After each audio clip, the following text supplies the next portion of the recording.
Minimum তো দ্বিতীয় রাউন্ডে যাওয়া উচিত। প্রত্যেকটা ম্যাচ জিতা উচিত। সাউথ আফ্রিকা ছাড়া যে বাকি তিনটা খেলা আছে ইনশাআল্লাহ তিনটা খেলায় খুব ভালোভাবে ডমিনেট করে জিতবে। বিশ্বকাপে গ্রুপ পর্বে বাংলাদেশের 4টা ম্যাচ, আমার মনে হয় আমি যদি বাংলাদেশকে সাপোর্ট করি প্রত্যেকটা ম্যাচ জিতা উচিত।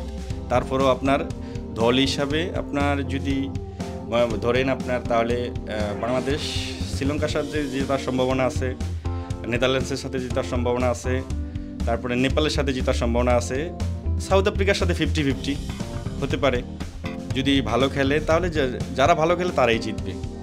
এখন আমি যদি মনে করি তাহলে আপনার 2টা গেম নিশ্চিতভাবে জিতবে। বাংলাদেশ প্রথম যে রাউন্ডটা আছে এখানে অবশ্যই সাউথ আফ্রিকা ছাড়া যে বাকি তিনটা খেলা আছে ইনশাআল্লাহ তিনটা খেলায় খুব ভালোভাবে ডমিনেট করে জিতবে। আর আমি আশাবাদী যে সাউথ আফ্রিকার সাথেও বাংলাদেশ খুব ভালো কিছু করবে। মিনিমাম তো দ্বিতীয় রাউন্ডে যাওয়া উচিত।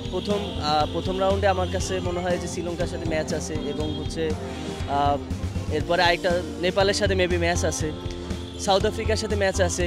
এই জায়গাগুলো থেকে আমার কাছে মনে হয় যে মিনিমাম শ্রীলঙ্কার সাথে এবং নেপালের সাথে তো অবভিয়াসলি জেতা উচিত এবং বাই দ্য চান্স আমার কাছে মনে হয় সাউথ আফ্রিকার সাথে চান্সটা নেওয়া উচিত।